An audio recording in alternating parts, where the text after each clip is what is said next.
Na katika spoti tunaarifiwa kwamba kila wanapokimbiza mpira, pacha Catherine na Caro kutoka Bungoma hubeba ndoto za kijiji cha Maeni mabegani. Wasichana hao wanacheza kandanda wakiamini kwamba vipaji vyao vinaweza kuwavusha mipaka ya kawaida. Kwao soka si mchezo tu bali pia ni ari ya matumaini mapya. Mwanahabari wetu Collins Shitiabai alikutana nao na kuandaa taarifa inayofuata sasa.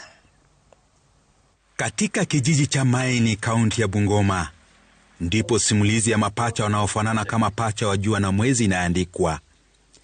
Catherine na Caro Haemba, nyota wa timu ya Bungoma Queens katika ligi kuu ya wanawake, wamegeuza kijiji chao kuwa kitovu cha ndoto na matumaini. Leo, kijiji hicho kinajivunia pia nyota wa Harambee Starlets. Kwa maana tena amecheza mpira tangu class 6.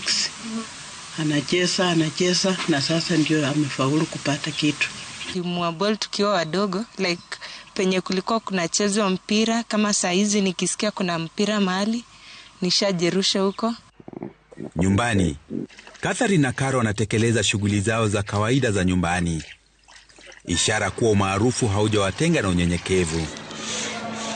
Uwanjani, ushirikiano wao wa kipekee, pasi za macho, kasi ya kuelewana na mipango ya ghafla ambayo imezaa mabao mengi kwa Bungoma Queens.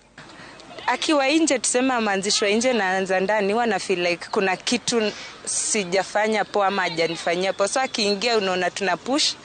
Ingawa Catherine ndiye aliyeitwa kujiunga na timu ya Harambee Starlets kutokana na weledi wake wa kufunga mabao kwenye ligi, anabaki kuwa na moyo wa dada, akiamini kwa dhati kuwa Caro ana kipaji kikubwa zaidi. But mi umwombea, yeye huniombea. Akienda Starlets usema nimeenda Seas, push nyuma, atakaa mtanijoin. Ni simulizi wa ushindani wa kirafiki, mshikamano wa damu na ndoto zinazokuwa pamoja.